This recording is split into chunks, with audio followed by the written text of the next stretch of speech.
పూర్తి స్థాయిలో వాళ్ళు ప్రిపేర్ అయి ఉన్నారన్నమాట. అంటే జైల్లో నేను ఉన్నప్పుడు అక్టోబర్ 31వ తారీఖు నేను జైలుకు పోవడం జరిగింది. అది జరిగిన తర్వాత నవంబర్లో బీటెక్ రవి గారు జైలుకు రావడం జరిగింది. ఒక ఏదో ఈ కానిస్టేబుల్ కొట్టిన కేసులోనే ఏదో నాకు ఐడియా లేదు. ఆయన వచ్చినప్పుడు ఎవరైతే సూపరింటెండెంట్ జైలుకు సంబంధించిన సూపరింటెండెంట్ గారు ఉన్నారో వాళ్ళు సపరేట్గా అంటే నన్ను ఒక గదిలో పెట్టి ఆయన ఒక గదిలో పెట్టి ఇంట్రడక్షన్స్ ఇచ్చినారు.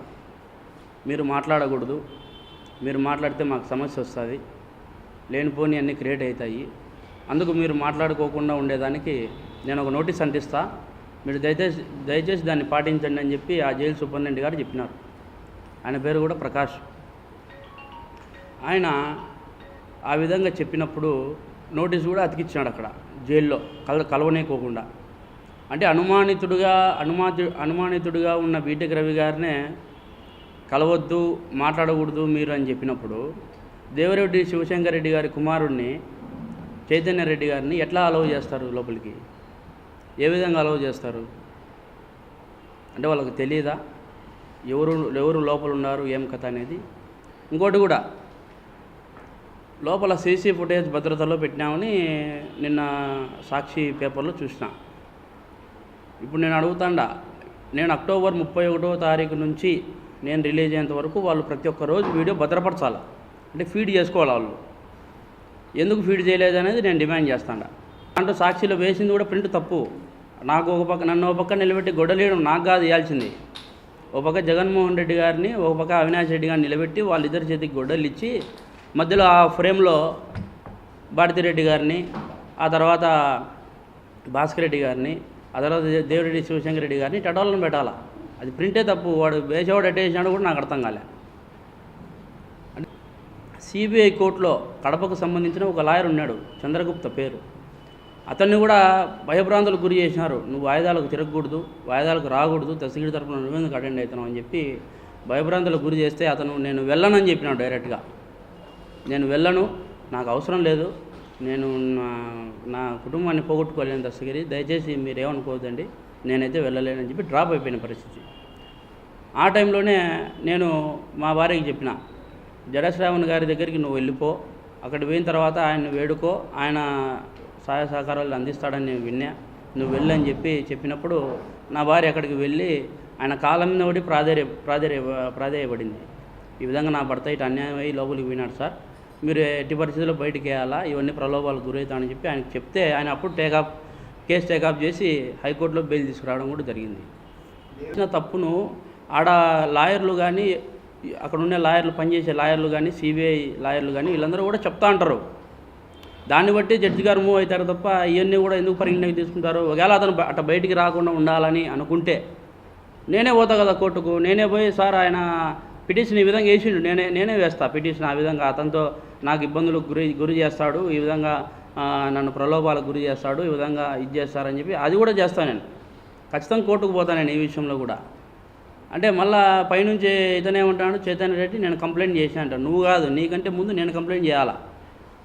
అది ఈరోజు ఇస్తా, ఎస్పీ గారిని కూడా కలిసి ఈరోజు ఆయన కూడా వాస్తవాలు వివరించి ఆయన కూడా నేను ఈరోజు కంప్లైంట్ ఇవ్వడానికి కడపకు రావడం జరిగింది. అట్లనే ప్రతి ఒక్క అంశాన్ని కూడా నేను చెప్తా. ఒకవేళ దేవిరెడ్డి శివశంకర్ రెడ్డి నన్ను కలవకోకుండా ఉంటే వాళ్ళు ఒక లెటర్ రాయించినారు. ఎవరు? జైలు అధికారులందరూ కలుసుకొని, సూపరింటెండెంట్ వారు వాళ్ళందరూ కలుసుకొని ఒక లెటర్ రాయించినారు. అంటే ఫస్ట్ రాయమని ఏం చెప్పిందంటే, నా భార్యకు మతి స్థిమితం లేదు, నేను జైలుకు వచ్చిన కారణంగా ఆ పాప అప్సెట్ అయింది, మతి స్థిమితం లేక ఆ పాప ఏం కావాలంటే చెప్తా ఉంది, దయచేసి ఆ విధంగా మీరు పరిగణలోకి తీసుకోవద్దండి. ఇంకోటి కూడా ఏంటంటే మీడియా మిత్రులు కూడా ప్రతి ఒక్కరు కూడా తప్పుదోవ పట్టిస్తూ ఉన్నారు అని చెప్పి ఈ విధంగా రాయమన్నారు. దాన్ని నేను పూర్తిగా ఖండించిన. అది ఖండించిన దానికి కూడా సూపరింటెండెంట్ వారు ఏమన్నారంటే, నీకు ఇంటర్వ్యూలు కట్ చేస్తాము, నీకు ఫోన్ అంటే ఇంటర్వ్యూలు అంటే ములాఖతులు కట్ చేస్తాము, ఫోన్లు కూడా పోకోకుండా నీకు కట్ చేస్తాము, నేను ఒక పనిష్మెంట్ గది, ఆల్రెడీ నేను ఉండేది పనిష్మెంట్ గదిలో, వాళ్ళు చెప్తా అంటారు ఒక సపరేట్ సెల్ ఇచ్చి పెట్టినామని చెప్పి. సపరేట్ సెల్ అంటే ఎట్లా ఉండాలి అది? ఎవరైనా జైల్లో కొట్టుకుంటే, ఎవరైనా వాయిదాలకు పోయినప్పుడు ఒకవేళ ఈ చైన్ తెంపుకొని పారిపోతే బేడీలు అట్టటోళ్ళకు వేసే పనిష్మెంట్ దాంట్లో నన్ను వేసినారు. కనీసం రిమాండ్ ఖైదీగా కూడా నన్ను చూడలే. కదన్నా, ముందు కృష్ణారెడ్డి అమ్ముడు పోయినాడు. ఫస్ట్ కృష్ణారెడ్డి అమ్ముడు పోయినాడు. ఇంకోటి చెప్పాల్సిన విషయం ఏంటంటే, ఒకవేళ సునీత గారు కానీ రాజశేఖర రెడ్డి గారు కానీ చేయిస్తే సిబిఐ సంస్థను, కోర్టును, న్యాయస్థానాన్ని ఎట్లా ఆశ్రయిస్తారు వాళ్ళు? అంటే వాళ్ళ మీదకి పోదు అది. వాళ్ళు నిజాలన్నీ బయటకు తీసేటప్పటికీ అంటే సంస్థను మెయింటైన్ చేసే కెపాసిటీ, సిబిఐని మెయింటైన్ చేసే కెపాసిటీ, న్యాయస్థానాలను మెయింటైన్ చేసే కెపాసిటీ వాళ్ళకు ఉందా? ఎవరు ఉండేది ప్రభుత్వంలో? ఎవరు కేంద్రానికి పోయి కాళ్ళు మొక్కుతాండేది? ఇక్కడ ఎంక్వైరీ వాళ్ళని పిలిస్తే, అవినాష్ రెడ్డిని పిలిస్తే అప్పుడే ఫ్లైట్కి పోయి అక్కడ కూర్చొని కాళ్ళు పట్టుకోవడము, ముక్కోవడము అవన్నీ చేస్తూ ఉంటారు.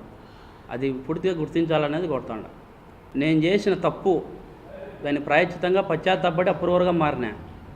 ఎందుకు అప్రూవర్గా మారినా? నేను చేసిన తప్పు కాబట్టి. ఎందుకంటే నేను ఒకప్పుడు ఆయన దగ్గర నేను డ్రైవర్గా పని చేసిన, ఆయన కూడు తిన్నా, ఆయన పెట్టిన రూపాయి నేను తీసుకున్నా. కానీ నేను వీళ్ళతో చేతులు కలపడం అది తప్పే, నేను కాదని చెప్పలే. డబ్బు కోసం నేను పోయి చేసిన తప్పే. తర్వాత తప్పుని తెలుసుకొని పశ్చాత్తాపడి అప్రూవర్గా మారినా. అయితే నాకు ఐడియా లేదన్న. అంటే అది ఫుల్ తాగి ఉన్నాము ఆ టైంలో. ఎవడు వీడియో కాల్ చేస్తున్నాడో ఎట్లా చూస్తాం? అంటే మేమేంది సినిమాకి కాదు కదా మేము పోయినది. ఆయన హత్య చేసేదానికి పోయినాము. ఆ మూమెంట్లో ఎవడేం చేస్తున్నాడంటే మాకెట్ అర్థమవుతుంది? అర్థం కాదు కదా.